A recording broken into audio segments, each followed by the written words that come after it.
planète. تقول بربرة أن الإعلام دائما يشوه صورة المسلمين، ولكنها عندما ذهبت إلى المغرب اندهشت من تعامل أهل المغرب وطيبتهم وابتسامتهم اللي ما تفارقهم أبدا. Et quand je suis rentrée en France, je me suis dit maintenant il est temps que je me fasse ma propre opinion, mais voilà, sans, parce que j'ai des préjugés, donc il faut que je puisse me faire ma propre opinion en ayant un regard, voilà, en ayant pris du recul.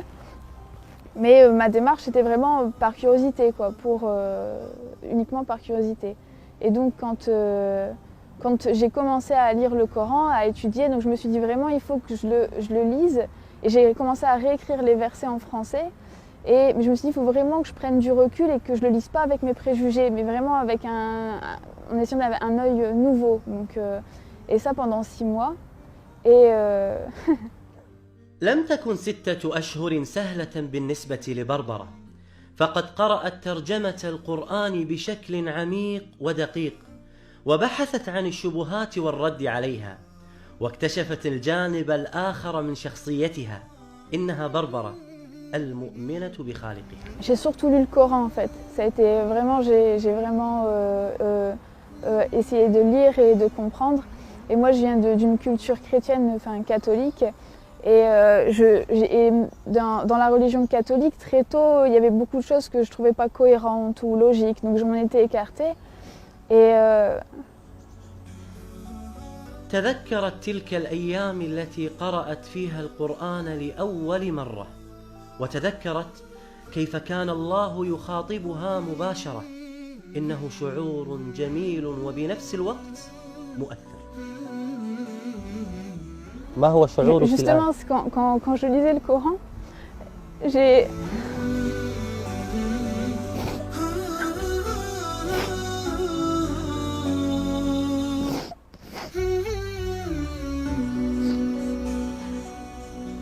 suis quelqu'un en général d'assez forte qui pleure très rarement, qui sait prendre les épreuves et voilà, même prendre les autres avec moi pour les aider. Et quand j'ai lu le Coran, j'ai eu la même sensation que quand je demandais de la vérité ou voilà, d'être rapprochée de ça, ou que si j'avais cette vérité, je ferais partie de ces gens-là. Quand je lisais le Coran, j'avais cette sensation vraiment que, en fait, qu'il y avait un sens et que j'appartenais à Dieu. Et voilà, c'est voilà ce que je ressens. Et ce que je ressens maintenant, voilà, c'est que c'est qu'on lui appartient et c'est qu'à lui que j'appartiens et que c'est une sensation énorme et qu'on peut être très riche ou puissant, mais sans lui on n'est rien.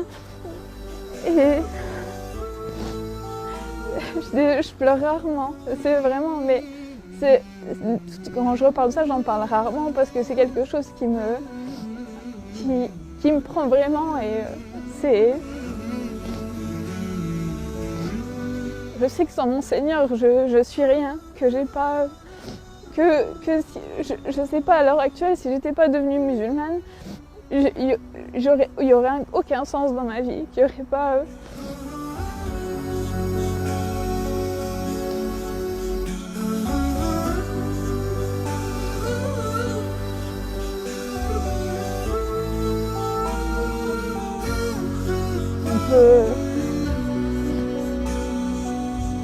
سبحان الله.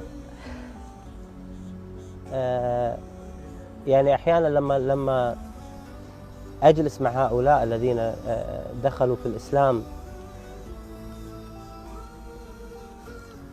أشعر بأننا نحن مقصرون تجاه هذا الإسلام.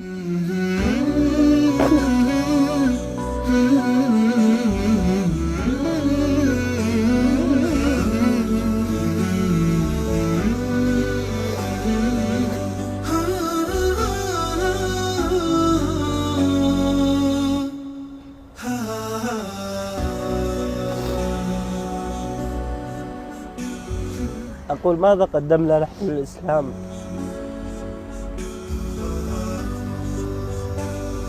يعني سبحان الله، بنت في هذا العمر عمرها 24 سنة عندما تتذكر كيف دخلت في الإسلام وكيف هداها الله سبحانه وتعالى تشعر بأن الله سبحانه وتعالى أنعم عليها بأعظم نعمة على الإطلاق.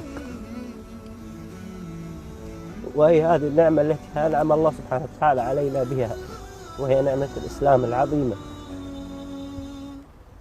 لماذا نحن لا نشعر بهذه القيمة؟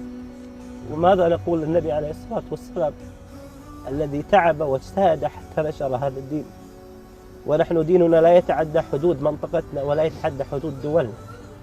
متى نوصل الإسلام إلى هذا المكان؟ نحن مسؤولون والله أعلم. لما اشتكى جوف الظما، لما بكى جفني دما، والدرب خاف جهنما، لجأت للقرآن.